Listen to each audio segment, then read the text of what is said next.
ಥಣಿಸಂದ್ರದಲ್ಲಿ ಅಕ್ರಮ ಒತ್ತುವರಿ ತೆರವು ಪ್ರಕರಣ ಡಿಸಿಎಂ ಡಿಕೆಶಿ ಹುನ್ನಾರಕ್ಕೆ ಥಣಿಸಂದ್ರದ ಜನ ಏನಾದರೂ ಬಲಿಯಾದ್ರ ಅಂತ ನೋಡಿ. ಏಕಾಏಕಿ ಬುಲ್ಡೋಸರ್ ಬಂದು ಈ ತರ ಒತ್ತುವರಿ ಜಾಗವನ್ನ ತೆರವುಗೊಳಿಸೋದು ಇದೆಲ್ಲ ಮಾಡುತ್ತೆ ಅಂತಂದ್ರೆ ಅದರಲ್ಲಿ ರಾಜಕೀಯ ಕೈವಾಡ ಇದ್ದೇ ಇರುತ್ತೆ. 6 ತಿಂಗಳಿಂದ ಈ ಜಾಗಕ್ಕೋಸ್ಕರ ಸಂಚು ನಡೀತಾ ಇದೆಯಾ? ಥಣಿಸಂದ್ರದ ಸ್ಥಳೀಯರಿಂದ ಅಸಲಿ ಸತ್ಯ ಏನು ಅಂತ ಹೊರಗಡೆ ಬಂದಿದೆ. ಡಿಸಿಎಂ ಡಿಕೆ ಶಿವಕುಮಾರ್ ಹುನ್ನಾರ ಅಂತ ಆರೋಪ ಮಾಡ್ತಾ ಇದ್ದಾರೆ. 6 ತಿಂಗಳ ಹಿಂದೆ ಡಿಕೆಶಿ ಪಿಎಯಿಂದ ಜಾಗ ಮಾರೋದಕ್ಕೆ ಮನವಿಯನ್ನ ಮಾಡಿಕೊಳ್ಳಾಯಿತು. ತೂಬಾ ಲೇಔಟ್ ಪಕ್ಕದಲ್ಲೇ ಇದೆ ಡಿಕೆ ಶಿವಕುಮಾರ್ ಅವರ ಜಾಗ. ಹೀಗಾಗಿ ಜಾಗ ನೀಡಿ ಅಂತ ಕೇಳಿದ್ರಂತೆ ಡಿಕೆಶಿ ಪಿಎ.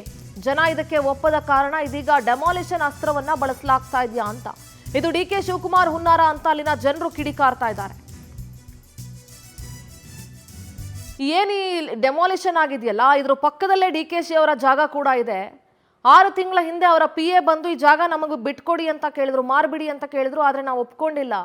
ಈಗ ಅದಕ್ಕೆ ಡೆಮಾಲಿಷನ್ ಅಸ್ತ್ರವನ್ನ ಪ್ರಯೋಗಿಸ್ತಾ ಇದ್ದಾರೆ ಅಂತ ಹೇಳೋದು ಅಲ್ಲಿನ ಸ್ಥಳೀಯರ ಆರೋಪ. ಸೊ ಇದರಲ್ಲಿ ಡಿಕೆಶಿ ಅವರ ಹುನ್ನಾರ ಇದೆಯಾ ಅಂತ.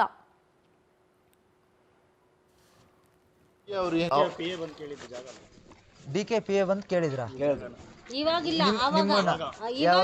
ಇವಾಗ ಅಂದ್ರೆ 6 ತಿಂಗಳಾಯ್ತು. 6 ಮಂತ್ಸ್ ಹಿಂದೆ ನಿಮ್ಮ ಹತ್ರ ಅವ್ರು ಕಾಂಪೌಂಡ್ ಹಾಕ್ಸುವಾಗ ಹಂಗೆ ಹೇಳ್ರಿ. ಈ ನಿಮ್ಮ ಅಡ್ಡಕ್ಕೆ ಕಾಂಪೌಂಡ್ ಹಾಕ್ಬೇಕಾದ್ರೆ ನಿಮ್ಮ ಹತ್ರ ಕೇಳಿದ್ರ? ಇದು ಆಸ್ ಪರ್ ಲೇಔಟ್ ಪ್ಲಾನ್, ಇದು ವೇಕೆಂಟ್ ಲ್ಯಾಂಡ್ ಅದನ್ನು ಏನ್ ಮಾಡಿದಾರೆ ನೋಡಿ. ಇದು ಒಂದು ಕವರ್ ಅಪ್ ಮಾಡ್ರಿ. Site number 44. ನಿಮ್ದು ಸೈಟ್ ನಂಬರ್ ಏನು? ಇಲ್ಲಲ್ಲ 44.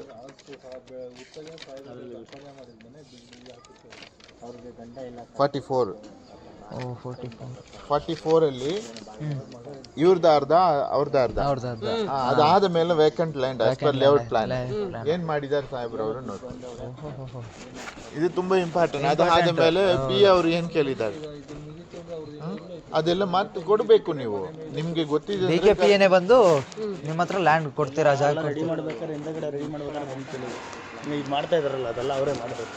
ಅವ್ರ ಜಾಗಕ್ಕೆಲ್ಲ ಹಾಕಿದಾರೆ ನೋಡಿ. ಅಡ್ಡ ಹಿಂಗ್ ಹಾಕಿದಾರಲ್ಲ. ಯಾರು ಪಿ ಎ ಅಂದ್ರೆ ಯಾರು ಬಂದಿದ್ರು? ಅವ್ರ ಜೊತೆ ಯಾರೋ ಬಂದು ಕೇಳಿದ್ದು. ನಮ್ಮನ್ನ ಕೇಳಿಲ್ಲ, ಇಲ್ಲಿರೋ ಎಲ್ಲ ಜಾಗನು ಸೇರಿಸಿ ಕೇಳಿದ್ರು.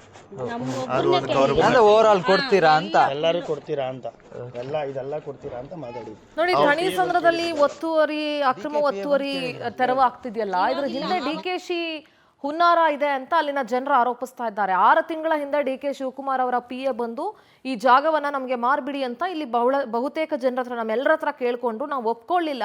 ಹಾಗಾಗಿ ಈಗ ಡೆಮಾಲಿಷನ್ ಅಸ್ತ್ರವನ್ನ ಬಳಸಿದ್ದಾರೆ. ಇದರ ಹಿಂದೆ ಡಿಕೆಶಿ ಕೈವಾಡ ಇದೆ ಅಂತ ಅಲ್ಲಿನ ಸ್ಥಳೀಯರು ಆರೋಪಿಸ್ತಾ ಇದ್ರು. ನೋಡಿ, ಇವಾಗ ಡಿಕೆಶಿ ಅವರ ಒಂದು ವಿಚಾರವಾಗಿ ಜನ ಬಲಿಯಾದ್ರ ಅಂತ ಅನ್ನಿಸ್ತಾ ಇದೆ. ಪಾಪ ಅಷ್ಟು ಜನ ಮನೆ ಮಠ ಕಳ್ಕೊಂಡಿದ್ದಾರೆ. ಅಫ್ಕೋರ್ಸ್ ಅಕ್ರಮ ಸರ್ಕಾರಿ ಜಾಗದಲ್ಲಿ ಫಸ್ಟ್ ಆಫ್ ಆಲ್ ಅನಧಿಕೃತವಾಗಿ ಮನೆಯನ್ನ ಮಾಡ್ಕೊಂಡಿರೋದು ತಪ್ಪು. ಆದ್ರೆ ಸರ್ಕಾರನೇ ಅವ್ರಿಗೆ ರಿಜಿಸ್ಟರ್ ಮಾಡಿಕೊಟ್ಟು ಎಲೆಕ್ಟ್ರಿಸಿಟಿ, ವಾಟರ್ ಫೆಸಿಲಿಟಿ ಎಲ್ಲವನ್ನ ಕೊಟ್ಟ ಮೇಲೆ ಈಗ ಅಸಲಿ ಸತ್ಯ ಏನು ಅಂತ ಹೊರಗಡೆ ಬರ್ತಾ ಇದೆ. ನಮ್ಮ ಪ್ರತಿನಿಧಿ ಸುಷ್ಮಿತಾ ದೂರವಾಣಿ ಸಂಪರ್ಕದಲ್ಲಿ ಜಾಯ್ನ್ ಆಗ್ತಿದ್ದಾರೆ. ಸುಷ್ಮಿತಾ, ಕೋಗಿಲು ತರನೇ ಥಣಿಸಂದ್ರದಲ್ಲೂ ಕೂಡ ಈಗ ಅಕ್ರಮ ಒತ್ತುವರಿ ಏನ್ ಮಾಡ್ಕೊಂಡಿದ್ರು ಅದನ್ನೆಲ್ಲ ತೆರವು ಮಾಡುವಂತ ಕೆಲಸ ಆಗ್ತಾ ಇದೆ. ಅಲ್ಲಿನ ಜನ ಆರೋಪಿಸಿದ್ದಾರೆ ಇದರಲ್ಲಿ ಡಿಕೆ ಶಿವಕುಮಾರ್ ಅವರ ಕೈವಾಡ ಇದೆ. ಅವರು 6 ತಿಂಗಳ ಹಿಂದೆನೆ ಬಂದು ಅವರು ಪಿಎ ಮನವಿ ಮಾಡ್ಕೊಂಡಿದ್ರು ಅಂತ. ಅಸಲಿ ಕಹಾನಿ ಏನ್ ನಡೀತಾ ಇದೆ ಸುಷ್ಮಿತಾ ಅಲ್ಲಿ? ಸಿಂಧೂರ, ಏನು ನಿನ್ನೆ ಥಣಿಸಂದ್ರದಲ್ಲಿ ಬೆಳಿಗ್ಗೆ 5 ಗಂಟೆಯಿಂದಲೇ ಅಲ್ಲಿ ಒತ್ತುವರಿ ಆಗಿದ್ದಂತಹ ಜಾಗದ ತೆರವು ಕೂಡ ಆಗ್ತಾ ಇತ್ತು. ಬಿಡಿಎ ಜಾಗದಲ್ಲಿ ಒತ್ತುವರಿ ಮಾಡ್ಕೊಂಡು ಮನೆ ಕಟ್ಕೊಂಡಿದ್ದಾರೆ ಅನ್ನುವಂತಹ ಆರೋಪದಡಿ ಬಿಡಿಎ ಆ ಒಂದು ಜಾಗವನ್ನ ತೆರವು ಮಾಡ್ಲಿಕ್ಕೆ ಮುಂದಾಗಿತ್ತು. ಸದ್ಯ ಇದೀಗ ಇದು ಎಲ್ಲೋ ಒಂದ್ ಕಡೆ ರಾಜಕೀಯ ತಿರುವನ್ನು ಕೂಡ ಪಡೆದುಕೊಳ್ತಾ ಇದೆ. ಪ್ರಮುಖವಾಗಿ ಇದರಲ್ಲಿ ಡಿಸಿಎಂ ಡಿಕೆ ಶಿವಕುಮಾರ್ ಅವರ ಹೆಸರು ಕೇಳಿಸ್ತಿದೆ. ಕಾರಣ ಏನು ಅಂತ ಹೇಳಿದ್ರೆ, ನಿನ್ನೆ ಏನು 2.5 ಎಕರೆ ಜಾಗ ಒತ್ತುವರಿ ಆಗಿತ್ತು, ಅದರ ತೆರವು ಕಾರ್ಯಾಗಿತ್ತು. ಅದರ ಪಕ್ಕದಲ್ಲೇ ಡಿಸಿಎಂ ಡಿಕೆ ಶಿವಕುಮಾರ್ ಅವರಿಗೆ ಸೇರಿರುವಂತಹ ಜಾಗ ಇದೆ. ಈ ಒಂದು ಜಾಗದ ಪಕ್ಕದಲ್ಲಿರುವಂತಹ ಈ ಜಾಗವನ್ನ ನಮ್ಗೆ ಕೊಡಿ ಅಂತ ಹೇಳಿ 6 ತಿಂಗಳ ಹಿಂದೆ ಡಿಸಿಎಂ ಅವರ ಪಿಎ ಬಂದು ನಮ್ಮ ಹತ್ರ ಮನವಿ ಮಾಡಿದ್ರು. ಆದ್ರೆ ನಾವು ಜಾಗವನ್ನ ಬಿಟ್ಕೊಡ್ಲಿಕ್ಕೆ ಒಪ್ಲಿಲ್ಲ.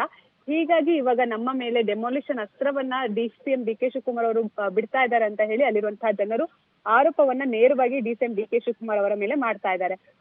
ಒಂದು ರೀತಿಯಲ್ಲಿ ಇದು ಎಲ್ಲೋ ಒಂದ್ ಕಡೆ ಸಾಕಷ್ಟು ಗೊಂದಲಕ್ಕೂ ಕೂಡ ಕಾರಣ ಆಗ್ತಿದೆ. ಯಾವೊಂದು ಕಾರಣಕ್ಕಾಗಿ ಡಿಸಿಎಂ ಅವರು ಇಲ್ಲಿ ಕೇಳಿರುವಂತಹ, ಅಲ್ಲಿರುವಂತಹ ಜನರು ಹೇಳುವಂತದ್ದು ಇಲ್ಲಿ ಶೋಭಾ ಅಪಾರ್ಟ್ಮೆಂಟ್ ಅನ್ನ ನಿರ್ಮಾಣ ಮಾಡ್ಲಿಕ್ಕೋಸ್ಕರ ಅವ್ರು ನಮ್ಮ ಹತ್ರ ಬಂದು ಜಾಗವನ್ನ ಕೇಳಿದ್ರು ಅಂತ ಹೇಳಿ ಅವರು ಆರೋಪವನ್ನ ಮಾಡ್ತಾ ಇದ್ದಾರೆ. ಆದ್ರೆ ಇದು ಎಷ್ಟರ ಮಟ್ಟಿಗೆ ಸತ್ಯ ಅಂತ ಹೇಳಿ ಡಿಸಿಎಂ ಅವರೇ ಇದಕ್ಕೆ ಉತ್ತರವನ್ನ ನೀಡಬೇಕಾಗುತ್ತೆ. ಜೊತೆಗೆ ಮತ್ತೊಂದು ಭಾಗದಲ್ಲಿ ಏನು ಅಂತ ಹೇಳಿದ್ರೆ ಇವ್ರು ಯಾರು ಕೂಡ ಸದ್ಯ ಇವಾಗ ಅಕ್ರಮವಾಗಿ ಅಂದ್ರೆ ಏಕಾಏಕಿ ಮನೆಯನ್ನ ಕಟ್ಕೊಂಡವರಲ್ಲ. ಎಲ್ಲರೂ ಕೂಡ 20 ವರ್ಷದ ಹಿಂದೆ ಹಾಗೆ 1996ರಿಂದಲೂ ಕೂಡ ಅಲ್ಲಿ ಅನೇಕರು ಮನೆಯನ್ನ ಕಟ್ಕೊಂಡಿದ್ರು. ಆ ಒಂದು ಸಂದರ್ಭದಲ್ಲಿ BDA ಕೇಳಿರ್ಲಿಲ್ಲ. ಆದ್ರೆ ಇವಾಗ ಏಕಾಏಕಿ DCM ಅವರ PA ಬಂದು ಆ ಒಂದು ಜಾಗವನ್ನ ನಮ್ಗೆ ನೀಡಿ ಅಂತ ಹೇಳಿ ಮನವಿ ಮಾಡಿ ಹೋದಂತಹ ಕೆಲ ದಿನಗಳಲ್ಲೇ ಇಲ್ಲಿ ಅವರಿಗೆ ನೋಟಿಸ್ ಕೊಡೋದಾಗಿರ್ಬೋದು, ಅಥವಾ BDA ಅಧಿಕಾರಿಗಳು ಹೋಗಿ ಈ ಜಾಗ ನಮ್ದು ಅಂತ ಹೇಳೋದಾಗಿರ್ಬೋದು, ಹಾಗೆ ಕೋರ್ಟ್ ಅಲ್ಲಿ ಈ ಒಂದು ವಿಚಾರ ಬಂದಿರೋದಾಗಿರ್ಬೋದು, ಎಲ್ಲೋ ಒಂದ್ ಕಡೆ ಅನುಮಾನವನ್ನು ಕೂಡ ಮೂಡಿಸ್ತಾ ಇರುವಂತದ್ದು. ಸದ್ಯ ಈ ವಿಚಾರವಾಗಿ DCM DK ಶಿವಕುಮಾರ್ ಅವರೇ ಒಂದು ಸ್ಪಷ್ಟನೆಯನ್ನ ಕೊಡ್ಬೇಕಾಗತ್ತೆ ಸಿಂಧರ. ನಿಜಕ್ಕೂ ಕೂಡ ಅವರ Okay, PA ಹೋಗಿ ಅಲ್ಲಿ ಸುಷ್ಮಿತಾ. ಮನವಿಯನ್ನ ಮಾಡಿದ್ರ ಅಂತ ಹೇಳಿ. ಥ್ಯಾಂಕ್ ಯು ಸುಷ್ಮಿತಾ, ನಿಮ್ಮೆಲ್ಲ ಡೀಟೇಲ್ಸ್ಗಾಗಿ.